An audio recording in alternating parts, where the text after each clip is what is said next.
Si vous avez regardé les nouvelles, vous avez vu qu'en ce moment, on parle des guerres, réchauffement climatique, un avenir vraiment incertain. Les choses, ils ne vont pas bien dans ce monde. Et on pourrait se poser la question, mais quel espoir pour nous aujourd'hui? Si c'est votre cas, je vous invite à rester avec nous parce qu'on va parler quel est l'avenir que nous pouvons retrouver dans notre Seigneur.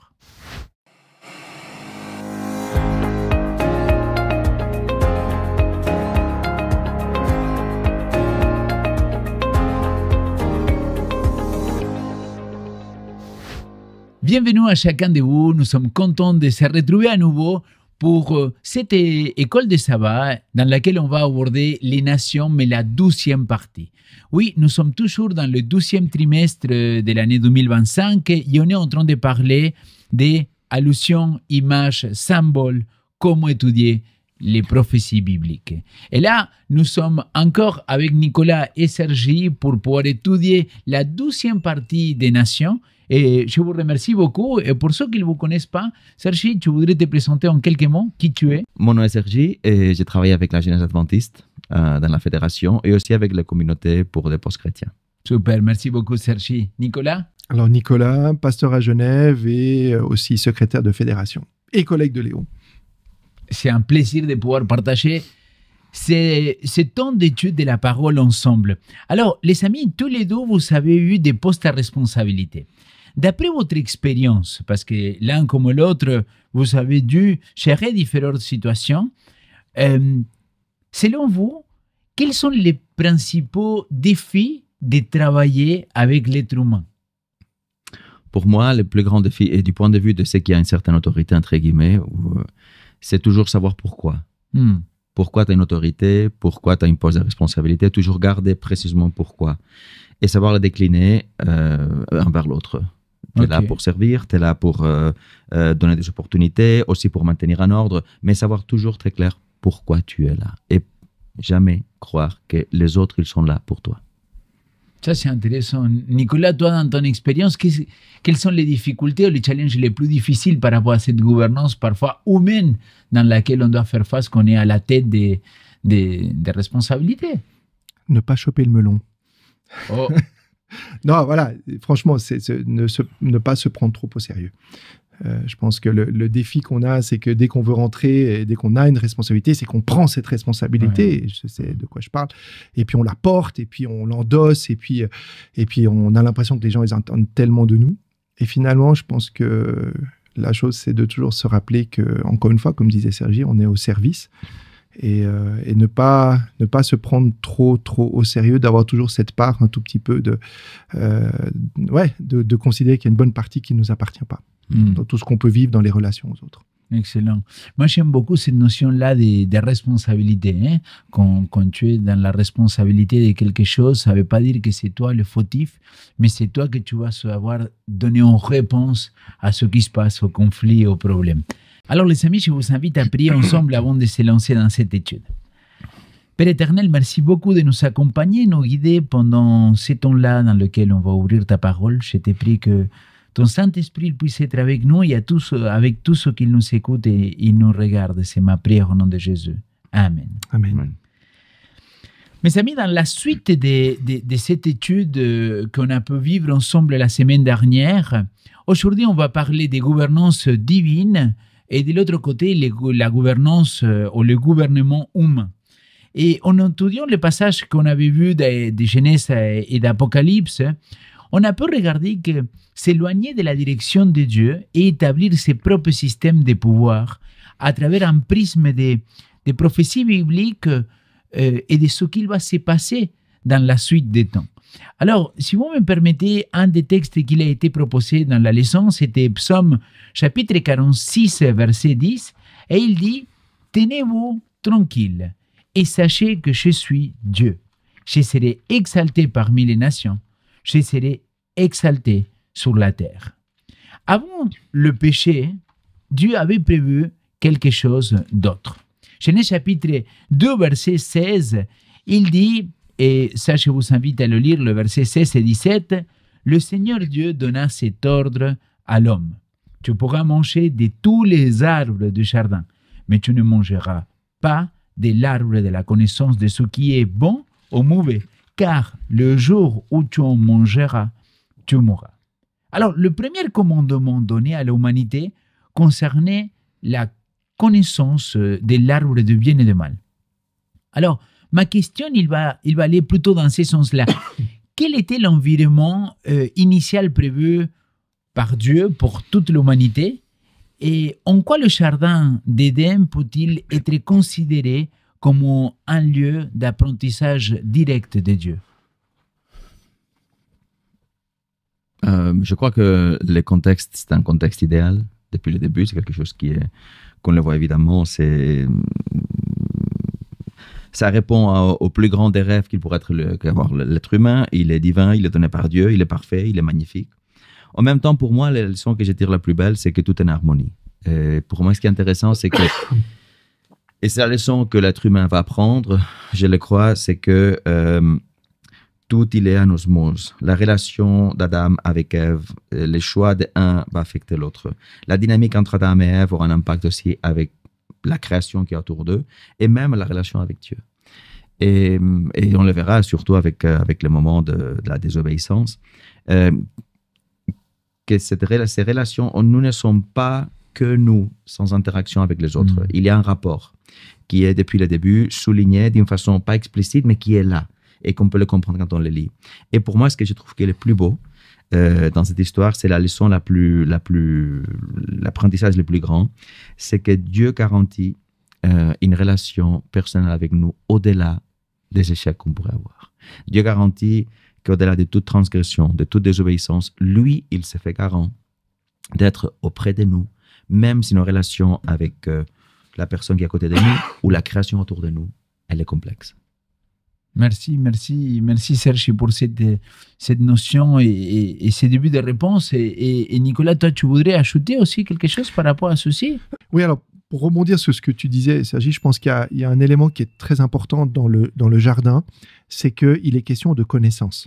C'est l'arbre de la connaissance. Cet arbre de la connaissance, il est un lieu d'apprentissage, il est un lieu d'éducation, il est, on pourrait presque dire, la première école spirituelle de Dieu. Mais ce que j'aime beaucoup, en réfléchissant à ce texte-là, c'est peut-être plus à la dimension de limite et à la dimension de place. Dieu me rappelle à travers, finalement, enfin, il rappelle à Adam et Ève, mais il me rappelle aussi à moi, qu'il est le créateur et je suis le créé. Et déjà, ça me donne déjà cette séparation, je ne serai jamais le créateur. Donc, je ne peux pas prendre sa place. Donc, déjà, ça me met, finalement, Dieu, tu as ta place et moi, j'ai la mienne. Donc, ça, c'est finalement, cet arbre de la connaissance me dit qu'il y a déjà une limite finalement entre toi et moi. Et puis, j'aime bien aussi cette dynamique que Dieu me donne un rôle. Et mon rôle à moi, c'est d'abord d'écouter. C'est d'abord d'être dans l'apprentissage, dans l'écoute, dans un environnement, comme avec des enfants.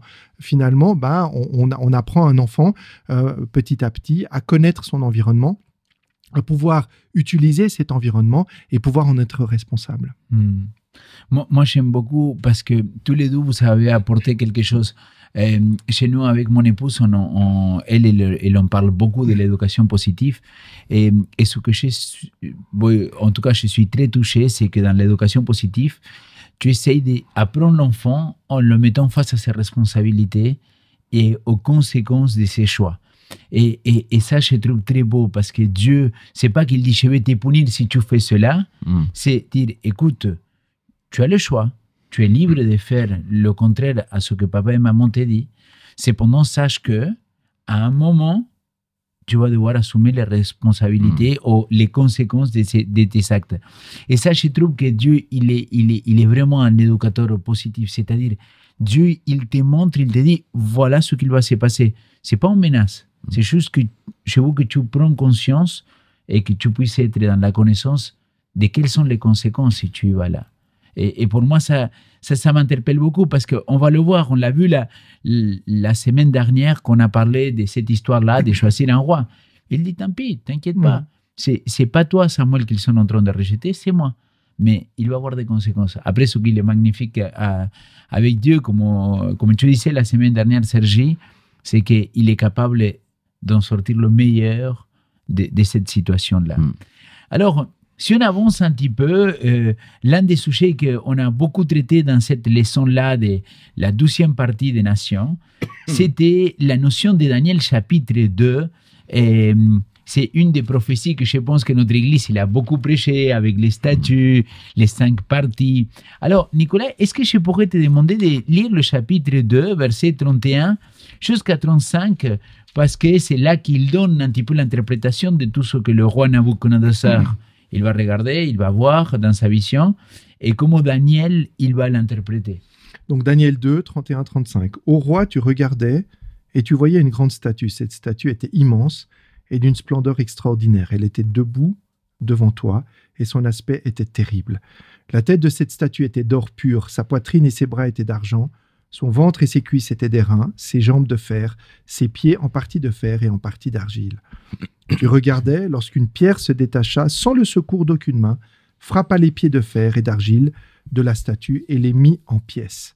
Alors le fer, l'argile, l'airain, l'argent et l'or furent brisés ensemble et devinrent comme la balle qui s'échappe du nerf en été. Le vent les emporta et nulle trace n'en fut retrouvée. Mais la pierre qui avait frappé la statue devint une grande montagne et remplit toute la terre. Merci beaucoup. C'est sûr que là, c'est le rêve de Nabuchodonosor. Daniel il va interpréter, mais ensuite, on l'a étudié aussi dans la leçon que dans Daniel chapitre 7, il va parler de ces 4 bêtes qui vont sortir de la mer. Alors là, il y a un parallèle très intéressant entre Daniel chapitre 2 et chapitre 7, parce que chaque élément, il correspond, le premier élément de la tête, il correspond à la première bête en Daniel 7, et ainsi de suite. Alors, quelles sont les vérités importantes révélées par ces prophéties concernant l'histoire du monde et la place des peuples de Dieu au milieu de ces royaumes sur terre? Je pense qu'il y a plusieurs vérités dans ces 2 passages, qui sont d'ailleurs très complémentaires, très intéressants, comme tu l'as dit. C'est peut-être une des premières choses dont on peut apprendre, c'est que les puissances sont passagères. Il y a des puissances qui sont maintenant. Ce que je vois maintenant, finalement, va être défini dans un certain temps. Ce que Dieu veut aussi montrer à travers ça, c'est que si ces puissances, elles sont humaines, elles sont limitées dans le temps, mais elles sont aussi en opposition avec un royaume de Dieu qui, lui, est à la fois surnaturel et indestructible. Et le 3e point qui me semble sortir de ces textes-là, c'est que dans le fond, il y a toujours une victime, c'est le peuple. Il n'y a pas à dire, il y a toujours des puissances, mais celui qui va véritablement en payer le prix, c'est l'homme par la souffrance et non pas par le triomphe. Et je pense que si le peuple de Dieu souffre, c'est parce que justement il est ballotté. C'est cette idée justement d'être passé d'un gouvernement à un autre et finalement toujours d'être tributaire de cette puissance des hommes, alors que finalement il y a une rupture paradoxalement avec le royaume de Dieu qui lui est en continuité. Ok. Moi, je crois que ces éléments-là, Daniel 2, Daniel 7, ne vont pas tellement s'articuler sur comment agit le peuple. Il parle il donne une image plutôt large de l'histoire. Par contre, il y a d'autres auteurs comme Amos, Michée, Osée, Zacharie qui vont parler de ces relations entre l'humain et l'injustice ou ce qu'il se passe qui est terrible. Et je crois que le peuple de Dieu, il est beaucoup plus qu'un acteur, que dans ces textes-là, comme il disait Nicolas, il subit. Il y a une situation qui s'échappe un tout petit peu dans cette confrontation entre les biens et ces puissances qui émergent, ces expressions d'une puissance qui s'oppose à Dieu. Mais il est beaucoup plus que juste un acteur qui est d'un côté à l'autre. Il est beaucoup plus, quand on regarde ces autres auteurs, de ce qu'on appelle les prophètes mineurs, beaucoup plus que là pour juste répéter sans arrêt des versets ou un certain évangile. Moi, j'aime bien ce qu'il dit Zacharie. Il est là pour rendre des jugements conformes à la vérité. C'est quelqu'un qui va mettre sur la table tout ce qui est bonté et compassion les uns envers les autres et qui vont être loin d'opprimer la veuve, l'orphelin, l'immigré, les pauvres et surtout ne projette jamais dans ses cœurs le mal de l'un vers l'autre. Alors, le peuple de Dieu a une identité qui est claire dans ces moments qui est difficile et surtout qui est vécue au quotidien avec les gens qui sont autour d'eux. Il y a une fidélité envers Dieu et les enseignements qui est là et en même temps dans ces moments de lutte d'opposition à la volonté de Dieu, le peuple de Dieu vit son identité de l'évangile avec les gens qui l'entourent pour qu'ils puissent savoir qui sont-ils. Et là, c'est un engagement pour la vérité décidé et ferme. Clairement, clairement. Est-ce que vous ne pensez pas aussi que ces prophéties-là de Daniel, ils sont là aussi pour nous rassurer ou pour nous donner un avenir? C'est-à-dire, parce que tu vois, ce monde-là que tu décrivais et ce que les prophètes, les petits prophètes, ils vont parler de cette injustice sociale, de ces problèmes de tension entre les uns et les autres, un jour ou un autre, ils vont prendre fin, quoi. En tout cas, c'est ce que Dieu nous promet. Oui, c'est ce que Dieu nous promet et c'est une façon de nous rassurer. Je suis tout à fait d'accord avec toi. En même temps, moi, je ne veux pas qu'on tombe dans une certaine passivité. En même temps, je n'aimerais pas qu'on rentre dans une certaine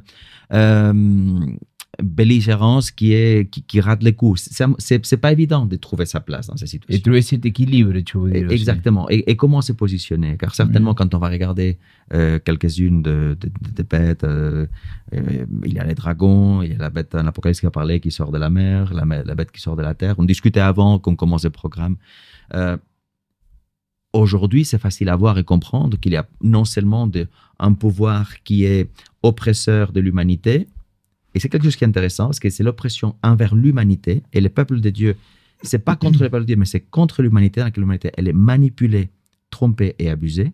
Mais il y a aussi une puissance qui essaye de préparer ou présenter une pseudo-lecture religieuse ou justifier cette démarche, qui est cette bête qui sort de la terre. Et sur ces points, c'est bien que nous, en tant que chrétiens, on se positionne en faisant comprendre que non, qu'on ne peut pas utiliser peut-être la parole de Dieu pour justifier des comportements qui sont abusifs. Clairement. Qu'on ne peut pas utiliser la parole de Dieu ni aucun discours qui a l'air pseudo-religieux pour avoir un comportement qui ne fait que ce qu'il disait, Zacharie justement, abusé, qui n'a pas ni compassion, qui n'a pas de bonté, et dans lequel nous, je crois qu'en tant que fidèles, peuple membre de Dieu, on s'engage pour que ces éléments ne soient pas manipulés. Mais clairement. Mais est-ce qu'on ne devrait pas reprendre Jésus-Christ en disant, mais le royaume des cieux, il commence ici sur terre maintenant? Dès que tu reçois cette sémence, tu dois faire grandir le royaume de Dieu en toi. Et donc ça va par rapport à ton comportement, par rapport à comment toi tu vas te manifester, pas toi, le peuple de Dieu, quoi. Et surtout, pour moi, ce qui est intéressant, c'est que c'est envers l'autre. Oui, tout à fait. Et c'est un élément que des fois on oublie. C'est ma fidélité envers Dieu, fin des temps, situation difficile, moi je suis très fidèle à Dieu. C'est vrai, certainement, cette fidélité à Dieu se partage avec celle que j'ai avec ce qui est autour. Clairement. Et ça commence ici et maintenant. Je le crois. Nicolas, tu voulais rajouter quelque chose par rapport à ce Moi, j'essaie de, je pense comme nos auditeurs, on est des acteurs du temps présent. On est des acteurs ou des spectateurs du temps présent. J'ai plus envie d'utiliser le terme de spectateur. Et quand on regarde ce qui se passe autour de nous, on a de quoi être assez finalement stupéfait, tétanisé, parce qu'on ne sait plus vraiment, j'ai envie de dire, à quel sein se vouer, si on passait l'expression. C'est vrai que les choses bougent vite. On a l'impression, on vit un temps assez fort avec un royaume qui passe à un autre royaume. On n'a qu'à regarder ce qui se passe de l'autre côté de l'Atlantique. Et ça nous met dans une situation de perplexité. Et on se dit, mais finalement, où est-ce que dans tout ça, je vais trouver un équilibre? Et chaque fois que je vais essayer de regarder au niveau humain, et c'est exactement ce qui était le défi de Daniel, lui, il a vu passer les royaumes. Il a eu ce privilège-là. S'il s'était arrêté aux humains, il aurait perdu courage. Il a gardé cette dimension de la fidélité dont tu parlais, c'est-à-dire il est fidèle à un Dieu qui, lui, traverse le temps, qui est le maître de l'histoire, qui a toutes choses entre ses mains. Et finalement, c'est le seul repère fiable et sûr que je peux avoir. Dès que j'essaye de regarder en bas, dès que j'essaye de regarder à une logique humaine, je vais être complètement paumé. Mais bon, la bonne nouvelle, c'est quand même qu'après la sous-section de tous ces royaumes-là, à un moment, ils viennent ici sur Terre, un royaume éternel dans lequel il n'y aura pas toutes ces souffrances-là. Dans la leçon, on parlait, toi tu faisais tout à l'heure allusion à à ces prophéties-là qu'on retrouve en Apocalypse chapitre 12 et 13. Donc au chapitre 12, on voit un petit peu, c'est notre interprétation adventiste, que c'est l'histoire de l'humanité, de l'histoire du peuple de Dieu, depuis le commencement jusqu'à ce qui va se passer à la fin. Et le chapitre 13, il nous parle de ces deux bêtes. Alors, qu'est-ce qu'il symbolise? Parce que là, on va parler, et c'est vraiment, on est au centre même de l'étude de ce trimestre, parce qu'on va parler des dragons, on va parler des bêtes, on va parler des mers, on va parler de plein de domaines que tu te dis, waouh, si tu lis ça et tu n'as pas en tête Daniel, bah, tu te dis, mais c'est quoi? Et c'est la peur de beaucoup de gens qu'ils vont dire, bah, dans l'Apocalypse, on ne comprend rien, qu'est-ce qui va se passer à la fin des temps? Par contre, ce sont tous des symboles, des allusions, qu'ils sont quelque chose à nous expliquer. Alors, comment toutes ces choses-là, ils nous aident à comprendre ce qui va se passer à la fin des temps? Bah, comprendre ce qu'on est en train de vivre, peut-être, non? On peut percevoir un pouvoir qui est exprimé ici comme le dragon, qui s'oppose à cet idéal divin qu'on connaît, et que peut-être de façon facile, on arrive à comprendre, qu'on voit que on a tous dans la tête que le monde pourrait être un monde meilleur. Et quand on prend le temps de découvrir les évangiles, la volonté de Dieu, on découvre que, idéalement, ce qu'on souhaite dans les cœurs, c'est ce que Dieu souhaite pour l'humanité. Là-dedans, on arrive à se retrouver très facilement. Mais, évidemment, il y a une opposition qui est incarnée par ces dragons, qui est l'adversaire, et qu'après, il y a des puissances, des pouvoirs qui s'élèvent. Et il y a quelques-uns qui sont plus politiques, d'autres plus spirituels, mais tous arrivent à avoir une certaine démarche de justifier ce qui est injustifiable pour opprimer ce qui ne devrait pas être opprimé. Sur ce point, je crois que nous, en tant que ce que je disais auparavant, des peuples de Dieu, plus que subir, une fois qu'on est conscient, on est là aussi pour nommer les choses comme ils sont, essayer de rendre les droits à qui en a besoin et faire le mieux autour de nous. Mais ne pas se taire. Car pour moi, les éléments que j'ai eus de la peine depuis que je suis un église adventiste, ça fait déjà 52 ans de ça, c'est ce silence en se disant, bah, mais ça c'est une histoire de politique des hommes. Ou ça c'est, écoute, nous, notre regard, il est dans les cieux. Oui, il est dans les cieux. Mais si je ne parle pas ici, si je ne m'engage pas pour ceux qui sont à mes côtés, bah, comment je réalise qu'on dit la semaine passée, Abraham désire une bénédiction pour les familles de la terre. En quoi je suis une bénédiction? En quoi je suis là pour ceux qui m'entourent? Clairement.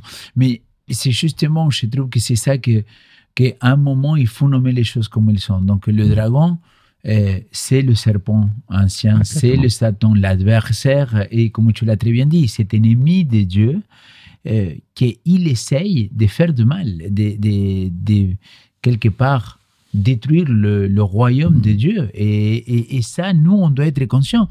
Mais c'est pour ça que je trouve tellement belles ces illustrations, parce que quelque part, quand on parle des bêtes, on sait qu'on parle d'une nation, de quelque chose qu'il va aller et qu'il va prendre le pouvoir, ou qu'il va essayer de prendre le pouvoir et dominer les autres nations. Et c'est là tout l'enjeu d'Apocalypse chapitre 13. En tout cas, merci Sergi. Est-ce que, Nicolas, tu voudrais apporter un autre élément de réponse? Oui, peut-être en complément par rapport à ce que vous dites. Il y a deux bêtes dans Apocalypse 13. Il y a la bête qui vient de la mer et la bête qui vient de la terre. Tout à fait. Je trouve très intéressant parce que si je regarde typiquement du point de vue, allez, soyons assez, ne rentrons pas dans tout un débat théologique qui est très complexe, parce que ça reste des images, ça reste des représentations. Laquelle des deux est la plus rassurante? Enfin, aucune des deux n'est rassurante. Mais la première, elle est clairement présentée de manière méchante. Hein. Bon, allez, j'utilise des termes un peu simples. Ouais, c'est le chaos, c'est le dragon, c'est l'autorité mondiale. On voit que finalement, l'ennemi de Dieu, Satan, est clairement là. Il n'y a aucun doute possible. La bête de la mer, je crois personne n'a envie de dire, ah chic, voilà, ça c'est une bête en laquelle je pourrais croire. La bête de la terre, elle est un tout petit peu plus, elle est beaucoup plus nuancée. Elle est beaucoup plus subtile, et je pense pour moi, elle fait beaucoup plus peur, parce que je pourrais être tenté d'entendre ce que dit la bête de la terre. Parce qu'elle parle comme un agneau. Parce qu'elle parle comme un agneau, elle a une apparence douce, elle fait un discours qui est très inspiré, finalement, on pourrait presque dire. D'un côté, on sait qu'elle n'est pas bonne puisqu'elle nous est présentée comme ça. Par contre, je pourrais être facilement induit en erreur. Et pour moi, c'est là où je voulais en arriver. C'est-à-dire qu'il y a une apparence de juste, Hein. L'ennemi, il est toujours. Hein, on dit toujours que finalement, le diable se cache toujours dans le détail. Ben, je pense que cette expression se colle parfaitement pour la deuxième bête. Parce que cette seconde bête, elle apporte une confusion énorme. Parce qu'elle dit des choses qui sont pas fausses, mais elle dit des choses qui pourraient être vraies. Donc, et finalement, comment est-ce que j'arrive à voir le juste du faux? Et d'autant plus qu'après, il y a une marque qui est donnée, il y a une identification qui est donnée, il y a une imitation finalement qui est tellement forte. Hein, il y a une autre émission qui en parle très bien d'ailleurs de ça. C'est cette bête qui finalement me donne l'apparence que finalement, elle n'est pas si fausse que ça. Et pourtant, elle est peut-être encore plus manipulatrice, elle est peut-être encore tellement plus perverse que la première bête. Garder la capacité de discernement. C'est ça, exactement. Mais comment la garder? Comment est-ce que je peux garder cette capacité de discernement alors que les choses, encore une fois, tout n'est pas acheté? Il y a peut-être quelque chose à prendre et c'est là où finalement l'ennemi se cache parce que c'est précisément là qu'il veut nous amener à être dans la confusion. Clairement, mais moi je pense que c'est vous les invités, mais je voudrais aussi donner mon point de vue. Et il y a quelques années en arrière, j'étais en train de prêcher dans une église et j'étais en train de parler sur la fin des temps dans Matthieu chapitre 24 et 25. Et à l'époque, c'était déjà à l'époque de Covid, j'avais fait toute une série d'études bibliques sur Jésus et la fin des temps, tu vois. C'était le moment qu'on ne pouvait pas se réunir encore. Vous vous rappelez, on se voyait par Zoom, on prenait des décisions que par Zoom. Et à l'époque, j'avais regardé, j'avais compris que Jésus-Christ, ce qu'il va nous dire le plus, ce n'est pas la question de persécution à la fin des temps. C'est la question de distraction. Et je m'explique. À chaque fois, il va dire veillez, veillez, veillez. Regarde ce qui va se passer. Ouais. Veillez, priez, soyez attentifs à ce qu'il va se passer. Donc, les 10 vierges, la personne qui doit rester attentif aux voleurs qu'il peut venir. Donc, à chaque fois, il avait cette notion-là de veiller, de rester vraiment attentif à ce qui se passe. Et je suis convaincu qu'aujourd'hui, on est vraiment dans la distraction totale. Parce que nos combats dans l'Église sont des combats qui sont complètement futiles, qui ne servent à rien. Et si vous allez dans n'importe quelle église, donc dans la francophonie, soit au Québec, soit en France, soit en Belgique, soit chez nous, je ne sais pas s'il y a beaucoup de pays francophones africains qui nous écoutent, mais en tout cas, les îles, donc tu vois, je vois que toutes les églises, ils vont avoir les mêmes problèmes. Genre, engagement, est-ce que je m'engage, je ne m'engage pas? Ils vont avoir le problème de la musique. Genre, est-ce que cette musique-là, elle est bien? Est-ce que le culte, on ne devrait pas être plus sérieux? J'ai dit, mais vous n'avez rien compris alors. Si vous pensez que l'adoration de la bête ou l'adoration de Dieu, il passe par le type de louange, désolé, je ne veux pas vous choquer, mais il y a un problème. Quand on parle d'adoration dans la Bible, on parle de à qui on va s'incliner, à qui on va se prosterner. Et ça m'a beaucoup interpellé parce que je me dis, finalement, ce qu'il est en jeu ici, c'est ton cœur, il va s'incliner devant qui?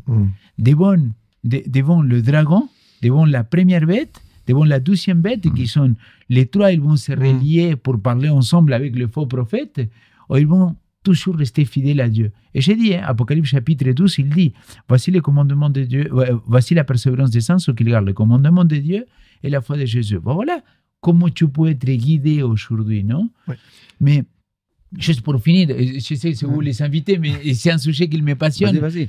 C'est que dans cette notion-là de la deuxième bête, moi ça ne me dérange pas à dire aujourd'hui, écoute, pendant très longtemps, on a cru que ce n'est pas le peuple des États-Unis, mais que c'est une puissance politico-religieuse ou un système dans lequel il doit émerger des États-Unis. En tout cas, c'est l'interprétation traditionnelle de l'Église adventiste. Mais la plus grande partie des adventistes, ils regardent toujours ce qui se passe au Vatican, ce qui doit se passer dans la petite corne, tu vois. Et ils vont dire, ah, mais regardez si le pape... L'ami, ce n'est pas là-bas qu'il faut regarder pour moi. Il faut regarder de l'autre côté de l'Atlantique, pour notre cas, pour savoir ce qu'il est en train de se passer. Ouais. En t'écoutant, je pense qu'il y a une réflexion que je me faisais d'ailleurs ce matin en venant ici. Il faut qu'on choisisse nos combats. Je pense qu'on a toujours cette difficulté. C'est qu'on peut combattre dans beaucoup de choses dans nos communautés. Hein, sur la question tu parlais de la question de la musique, on pourrait parler de la question de la liturgie, on pourrait parler de la question du service, de l'engagement. Que je ne dis pas que c'est pas important. Non, mais tout ça doit nous amener à finalement célébrer la vérité qu'est Jésus. Si on est plutôt dans le combat, alors que ce que toi tu relèves, c'est avoir une forme de discernement. On en parlait de cette question du discernement. C'est que je crois que ces images doivent nous servir à illustrer qu'il y a un beau, juste combat et il y a un faux combat. Le faux combat, c'est toujours d'aller désigner quelque chose qui n'est finalement pas, on parlait d'une personne, d'une structure, etc. Bien sûr qu'on peut discuter là-dessus, sur la question du pouvoir politico-religieux. Mais aujourd'hui, les événements nous amènent toujours à un élément qui s'appelle fidélité. Et je crois que ça a été dit avant. Est-ce que j'arrive à être fidèle aujourd'hui et encore? Est-ce que j'arrive à être engagé? Est-ce que j'arrive à être responsable dans ce que je vis aujourd'hui, malgré les événements qui se passent? Oui, mais et surtout que plus que fidélité, moi parce que tu vois... Mais fidélité et engagement, pour moi, ça va ensemble. Voilà, c'est ton cœur. Est-ce que ton cœur, il est prêt à se prosterner que devant Dieu et Bien personne d'autre que Dieu? Parce que parfois, on peut se tromper et on peut tomber. Et donc, si tu l'associes directement à la fidélité, je sais que c'est parce qu'on a beaucoup parlé de ce sujet-là, nous deux, mais c'est cette notion-là de dire mon cœur à qui il appartient. Parce qu'Apocalypse chapitre 13, la marque de la bête, c'est une question d'adoration à la fin. Finalement, est-ce que tu es avec Dieu ou est-ce que tu es contre Dieu, quoi? Et une fidélité active, j'ai envie de dire. Pas une fidélité juste passive et tellement intérieure que personne ne la voit. Clairement. Pour moi, la clé, c'est, je partage ce que vous présentez, mais ce qui est capital pour moi, c'est pouvoir avoir une génération et nous-mêmes faire partie de cette génération qui non seulement a la capacité de discerner ce qui est bien, ce qui n'est pas bien dans son âme et conscience, être cohérent dans sa conscience, car finalement, tout ce qu'on pourrait faire qui n'est pas cohérent dans notre conscience, ça va servir à rien. Et être capable de faire un chemin et de marcher seul au-delà du regard des autres. Qu'il soit bien au niveau des sociétés, qu'il soit bien au niveau de ceux qui ont un discours qui est similaire au nôtre et avec lequel ce sera difficile de pouvoir cohabiter. Et sur ce point, c'est pour moi ce qui est la clé. Discerner, vivre avec sa propre conscience et être fidèle au Seigneur, marcher au-delà du regard des autres. Merci Sergi. Nicolas, est-ce que tu aurais un mot de conclusion pour ce sujet-là? C'est tellement difficile de parler d'autant de prophéties dans un seul chapitre, dans un seul temps, que c'est assez complexe, quoi. Mais on a essayé de réduire et de résumer de la meilleure manière. Est-ce que tu voudrais laisser un mot de conclusion aussi? Pour moi, il y en aurait. Pour moi, c'est un sujet tellement vaste, c'est un sujet très polémique.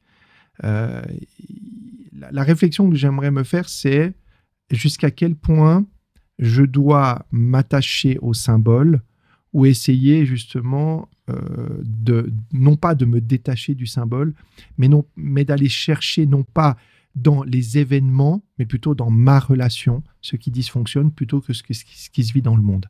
Parce que je peux, j'ai tout le respect pour des personnes qui sont à l'affût des signes des temps. Je pense que les signes des temps sont très importants. Et les signes des temps nous mettent aussi dans une posture de veille et de vigilance. Mais moi, les signes des temps, et je pense que les symboles dont Daniel nous parle et les symboles dont l'Apocalypse nous parle, nous amènent toujours à une chose. C'est encore une fois, est-ce que tu arrives à me rester fidèle, nous dit Jésus? Est-ce que vraiment, au-delà de tout ce que tu vis, de tout ce que tu vois, de tous les combats que tu peux mener, est-ce que le plus grand combat, il n'est pas à l'intérieur de toi? Est-ce qu'il n'est pas justement d'essayer d'imaginer qu'il y a un monde après, qu'il y a un monde déjà qui a commencé, on parlait de ce royaume qui a commencé maintenant, et que ce royaume éternel, il existe dans ma relation à Dieu. Il est dans cette relation de cette consécration. Parce que je me rappelle il y a quelques années, pour ceux qui s'en souviennent, il y avait un exemple que j'avais déjà donné d'ailleurs une fois à 3DS, c'est la guerre du Golfe. On est en 91, c'est le début de la guerre du Golfe, et je me souviens que je discutais avec un ami à l'époque qui avait interprété les sauterelles comme étant les fameux hélicoptères qui allaient venir. Et donc tout le monde disait, ça y est, c'est les symboles de la fin des temps. Oui et non, finalement, on a vu que la guerre du Golfe a passé. On a vu que les sauterelles s'en étaient peut-être ou pas. Mais est-ce que tout ça m'amène pas forcément à aller les chercher pour ce qu'ils existent, mais juste à me servir de poteau indicateur pour me dire, pour le Seigneur nous dise, je suis toujours là, au-delà de ce que tu vois. Si tu veux t'accrocher à ça, tu peux, mais moi je t'invite à sortir de cette logique et à entrer dans cette dynamique que moi je veux relationnelle et intime avec toi. Amen. Merci beaucoup, Nicolas. Sergi, tu voudrais donner un mot de conclusion aussi? Répondez à ce que dit Nicolas. Ça ne me sert à rien de savoir quand le Christ va revenir si je n'ai pas une relation personnelle avec lui. Amen. Qui fait toute la différence. Chers amis, merci beaucoup de nous avoir accompagnés. Désolé si vous restez avec quelques frustrations parce qu'on aurait pu aller beaucoup plus loin, mais voilà, on a essayé de faire de notre mieux dans le temps qu'il nous a été accordé. On voudrait vous souhaiter une très belle semaine, que vous puissiez vraiment continuer à étudier ces sujets-là, pas pour simplement nommer ou dire qu'est-ce que ceci ou qu'est-ce que c'est cela, sinon pour établir une véritable relation, comme nous a été dit, avec notre Seigneur Jésus-Christ, car finalement c'est lui qui nous sauve et pas d'autre que lui. Je vous invite à vous abonner si vous ne l'avez pas fait. Je vous rappelle qu'il y a une grande partie des personnes qui regardent cette émission-là qui ne sont pas abonnées. Je vous invite à liker la vidéo et à la partager. Merci beaucoup. Je vous laisse à la semaine prochaine avec Eric et l'équipe de 3DS.